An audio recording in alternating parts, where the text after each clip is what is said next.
friends, welcome to my channel, Moody Bod Fitness. I'm Madeline, and in today's video, we're gonna learn 5 physical therapy tactics about how to manage knee pain. If you haven't yet, please subscribe and hit the notification bell so you don't miss out on any of my videos. Let's get into it. Okay, tactic number 1, hip and glute strengthening. There are multiple muscles that make up the hips and the glutes, but the one that we are most interested in is called gluteus medius. It lives on the side of your hip in a prime position to take pressure off of the knee when it's activated completely. There are hip strengthening and glute med strengthening exercises for every level of fitness. Number 2 may seem obvious, using proper body mechanics.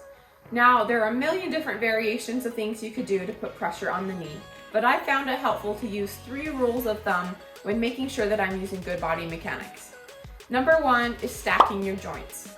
We want to make sure that the knee is directly above or maybe just slightly forward of the ankle during most dynamic positions and exercises.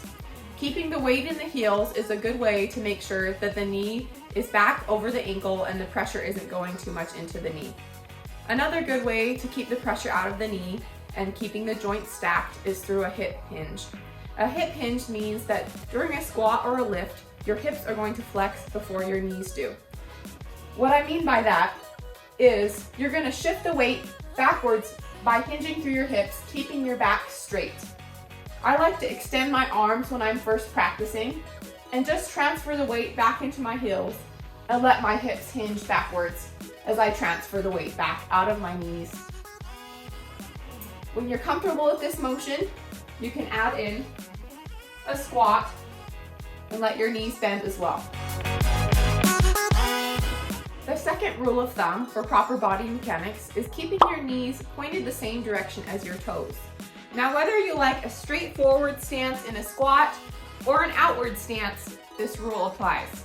The third rule of thumb and final rule of thumb is keeping your hips engaged during dynamic motions.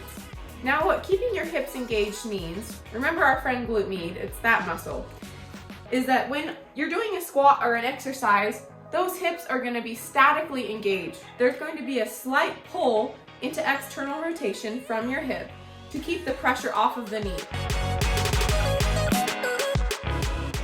Our third tactic is to load the joint through full range of motion.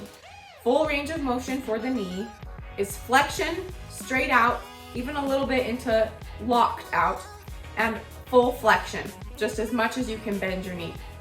Now, a perfect way to get full flexion and extension in one exercise is a squat, specifically a deep squat.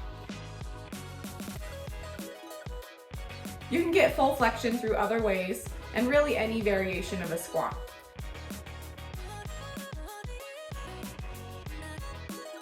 Other variations to get full extension would be a terminal knee extension, a straight leg raise, a short arc quad, and other varieties such as that.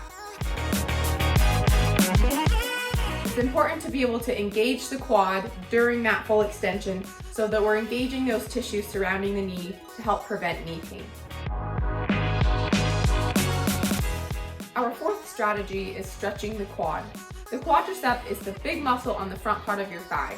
The 3 bellies of the quadricep form into the patellar tendon and attach directly below. So when the quads are tense and tight, they can put a considerable amount of pressure on the knee joint, causing discomfort and pain. There's a lot of ways to stretch the quadricep. You can do it on your stomach, you can do it standing, you can do it with one foot up. You can also use a foam roller and roll out your quadricep. No matter what tactic you use, it's important to make sure that you're filling the stretch in the bulk of the muscle higher up towards your hip, rather than in your knee joint. And finally, tactic number 5, when stretching fails, try strengthening. When you're doing all the most intense quad stretches and not really feeling a stretch, it may mean that you're not tight after all, but that you actually have some weakness in your quad. Since the role of our quadriceps is doing knee extension, which is this motion, there's a lot of ways we can strengthen that muscle and isolate it.